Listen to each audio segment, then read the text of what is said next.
got a question, Ask Tom on Home Show Radio. This is Home Show Radio live on Facebook and YouTube. Your questions, Tom's answers. Now here's Tom Tynan and Charlie Mosier. And we begin Home Show Radio, live, Facebook. I don't know. There's so many things we do. Facebook, YouTube, radio. What else? Just saying. A Daily Mail on the web and in the videos and. Whew. Anyway, hello. Nice to see y'all. I answer your questions every Saturday and Sunday on Sports Radio 610, and it's home improvement questions. Had a lot lately, if y'all hadn't realized, about pipes and cold weather and pipes and more pipes. But we're all getting through that, and it'll be something else in the summer. Maybe hurricanes or tsunamis. We'll see what happens. Maybe earthquake season, they told me, starts next week. I'm not sure what that means. But we'll be answering questions about that if we need to also.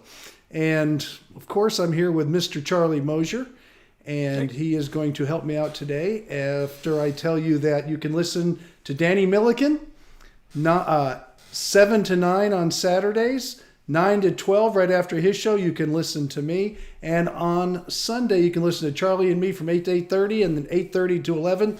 I'm on again on Sports Radio 610 in Houston, Texas, or our podcast at homeshowradio.com. Whew. Charlie, help me.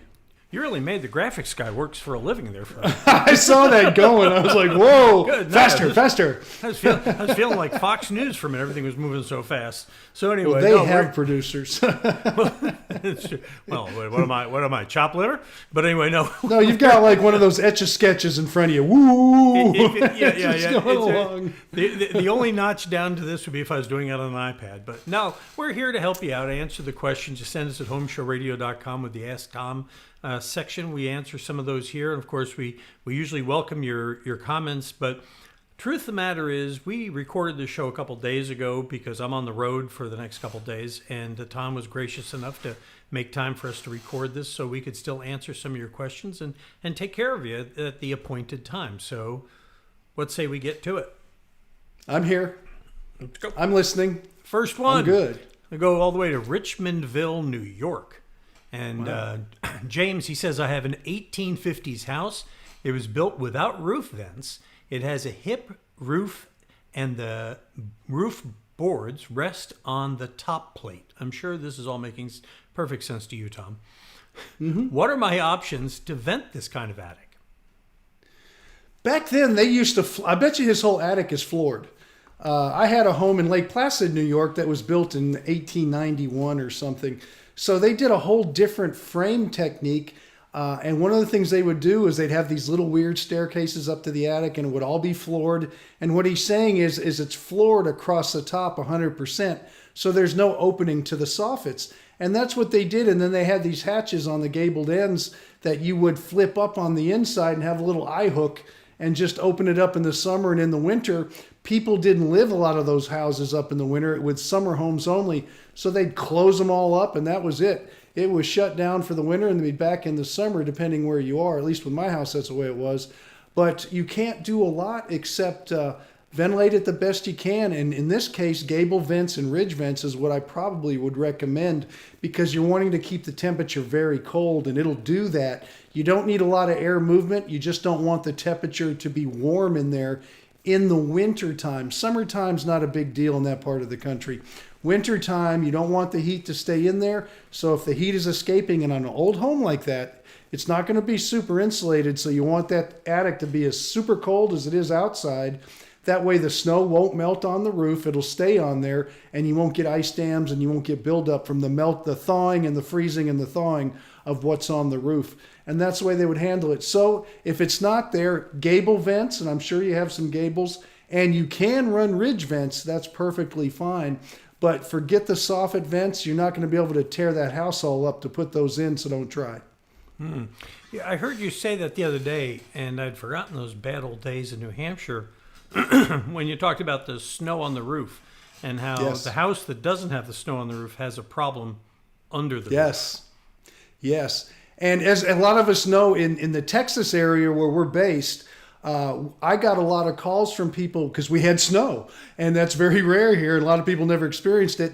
But the ones that had the snow melt off fastest were thinking, hey, my house is great. Look, I don't have any snow, and those people still have snow on them.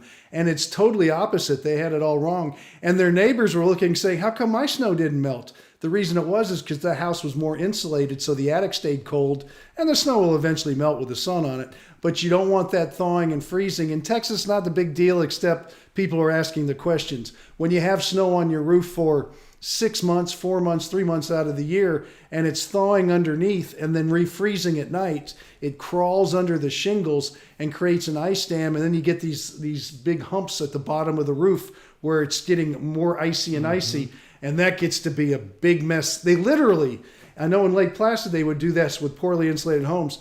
Guys would get on the roof in the middle of winter with these spiked shoes because it was ice under there, and they would start taking axes and hacking on the roof to get the ice and snow off. It used to freak me out thinking, that can't be good for the roof, but they had to do it. Imagine, yeah. I mean, we don't have those problems. We have different problems in No, Houston. we have 1 day of snow every 16 years, so it's Right. okay, and that's this Right. much.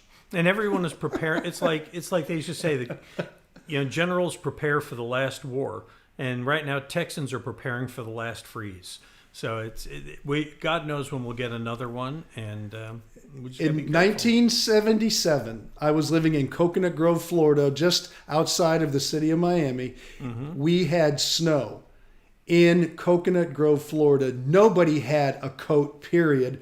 Nobody had heat, including me in my little apartment. I was welding at the time. We were freezing, saying the end of the world was here. Because it was the same year we had the gas prices go way up to 70 cents a gallon, because the end of the world was there with the gasoline, too. Right. And Yeah, we I just remember. knew it was over. That was Yeah. it. It was done. Yeah. I'll never forget. It's 1977. You were about 19. Yeah, I was welding. Yeah, I know, because I graduated high school the year I was 18. So I'll you never forget go. 77 is one of those years you remember. You know, the year they It was, yeah. the year you got your degree, your diploma from high school, and when I went to my graduation, I left the engine running. I was like, out of here. So I'm sure you were the same. I remember it because it was the 1 year in my life I went to Mardi Gras with a bunch of guys in a Dodge Champion. It's like a Winnebago, Yeah, an I RV, remember, yeah. and we got in so much trouble. I'm surprised I even survived that week. Well, thank God you Memories. did, because otherwise you'd be a real problem for Jerry and his question. How would you answer that? All right, he says, Jerry from Clear Lake says, I'm considering a backup generator. Speaking of preparing for the last storm, we have a 2-story home with 2 HVAC systems. Do you recommend a unit with enough capacity for the entire house? Or would it be better to exclude the upstairs HVAC and get a smaller unit? And do you have recommendations for an installer? Okay, first off, an installer for the Houston area, and those areas around there, is KISS Generator. They're the same people that I work with as far as maintaining mine. Now, when I had mine put in, I have a 2-story, 2 units. The units are small in size because the whole house is split in half. They're like 3 tons each. One I think is 3.5.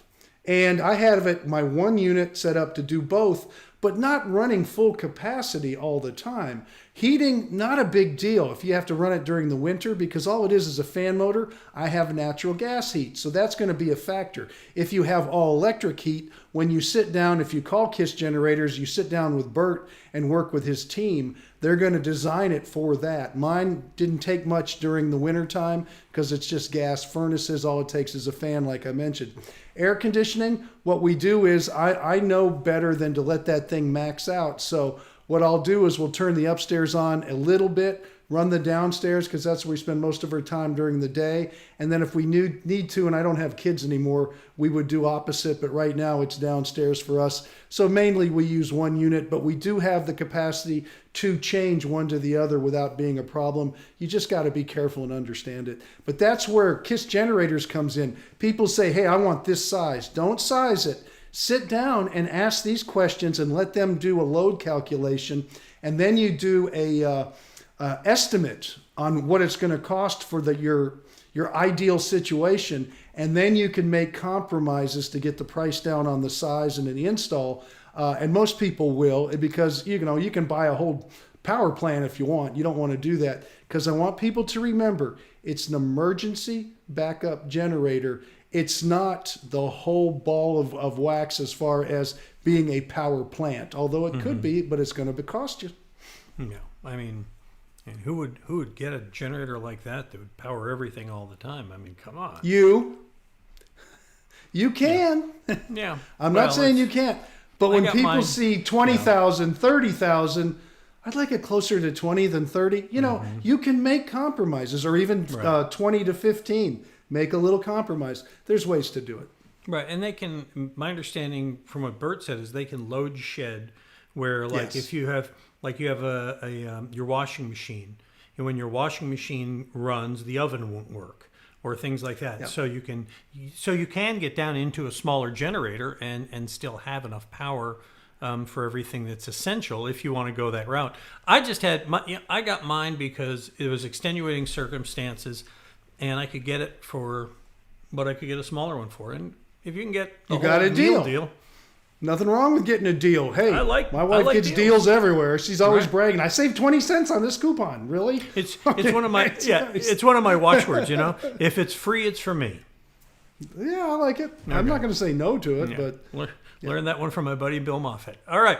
The next question comes to us from the Aldine area here in Houston. Herlinda says that the Arctic freeze busted her pipes. They're now fixed and working, and there are no observable leaks, which is good. Everything works in the home except the master shower. And I would think that's the thing you'd really notice that's not working, right?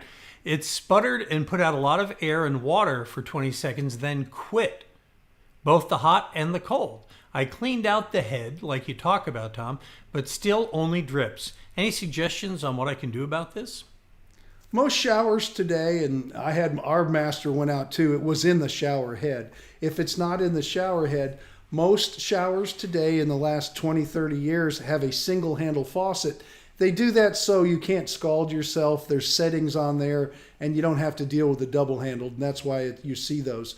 And it can get a lot of debris in that mixer valve, which is where the handle is. It's got a cartridge, it's got these little tiny holes, and what you need is to have a plumber come out and just take it all apart, clean it all out, and put it back together if you don't want to do it yourself. I would recommend a plumber because the mixer valves are so diverse. There's so many different ones that unless you're really experienced in taking apart that one and putting it back together, and you might need a new cartridge and some new parts, it's a lot easier to do that. But it's not a major expense or a horrible thing like when the pipes are busting or bursting and you've got water all over and your floor's all a mess.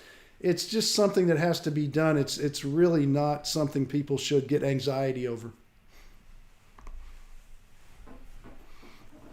My shower's Cold not working. weather anxiety. I have anxiety. My shower's not working. So Well, hopefully she has another one in the house. There's well, more maybe, than yeah. one. Well, that's, But you know, not we're like having, the master. Yeah. No. We're ours is actually under construction right now. Jeff Roberts and his band of merry men are rebuilding our showers. So we're in a second one. But I will tell you, when the water was out and it came back on, it really makes you appreciate, the comforts of life that we enjoy. And it's, in a way that storm, I mean, once we get past it all, I know there are people still dealing with it, but once we get by it, there's something good to be learned from that. I mean, that, life is fragile, and we have to take care of ourselves and appreciate the things we have. I just talked to a friend that lives in the Philippines. For all of us people complaining about our plumbing and inconvenient and plumbers, they use a chamber pot because they have no running water in many of the homes over there. So put it in perspective, okay, people? We got it really well for everybody in the United States, and everybody has an opportunity to make it better. It's a beautiful place to be. I think the thing I appreciate the most since the plumbing came back on is not having to fill that bucket and keep filling the tank so we could, It's like an opposite chamber pot. It really was. I'm just glad my neighbor had a pool. So That's the only reason I have one. Okay. Next question comes from Lynn. She's in Spring, Texas, and she says, what are your thoughts about putting an electric insert into a never-used wood-burning fireplace? There are no gas lines, so that's not an option, I guess. Who do you hire for that kind of job? An electrician, a chimney person, and any caveats on this kind of project, Tom? No, I think if you want to get one of these heaters that go in there that are run by electricity, that's fine. Everybody needs that. Now, when the power goes out, it's not going to be helpful like, say, gas logs where you have natural gas. But if you wanted to, call Lord's Chimney. I'm sure they have an electrician they work with. You're going to need someone to run the power.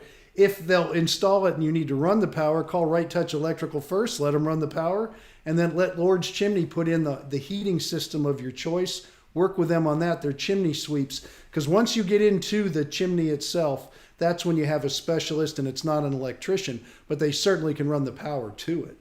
Mm-hmm. Yeah, I was talking to Lee the other day about those inserts because we're in that kind of place. We have these antique gas logs. I think they came over on the Mayflower. They're so old. Yeah. And so we're saying, Sandy we were talking about the fact that our chimney, where in our living room, was the single coldest place in the house.